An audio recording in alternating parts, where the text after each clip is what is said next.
He had thought it was just an ordinary dive, but unexpectedly stumbled upon a floating male corpse. Just the day before, Nia had begun an investigation based on the bracelet of the woman who had fallen to her death. However, when Paul saw what she was investigating, he took Nia into the storage room, where a box filled with identical bracelets caught their eyes. In recent years, many people had distributed these bracelets as police department gifts, hoping to find a breakthrough in the case here, but it was already impossible. Meanwhile, Kyle made a new discovery by the lake. A yellow medicine bottle had fallen into the grass. If this case was connected to contraband, it would clearly become even more complicated. Kyle then went to town, picked the lock of a car parked by the roadside, and skillfully retrieved a package of illegal substances from inside. The car belonged to a man named Teddy, who was involved in the illegal trade of such substances in the area. Perhaps more information could be obtained from him. Kyle then took out the yellow medicine bottle, and the golden emblem on it matched the tattoo on the victim's body exactly. Kyle threatened Teddy, demanding he find out the origin of the medicine bottle or else he wouldn't be able to continue his illegal business. Reluctantly, Teddy went to a nearby tattoo shop and asked the owner if anyone had ever used gold for tattoos. Unexpectedly,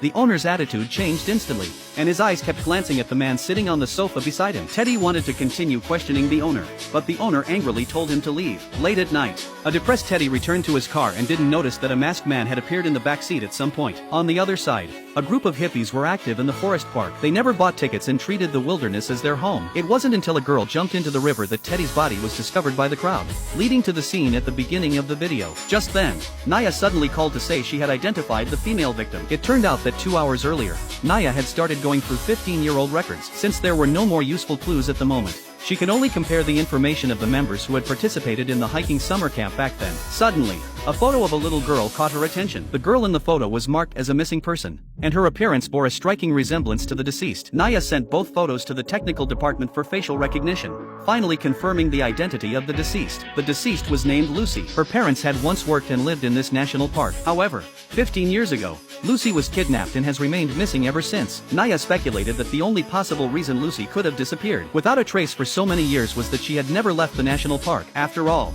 over 90% of the park was off limits to tourists, and only a few eccentric hippies lived there. Perhaps Lucy had been living with them all these years. So Nia left a message for Kyle and set off alone to find the hippie camp. But she didn't go far before she got lost in the mountains. Just then, she caught a glimpse of a girl in the distance. Nia hurried after her, unaware that a sniper rifle was secretly watching her every move.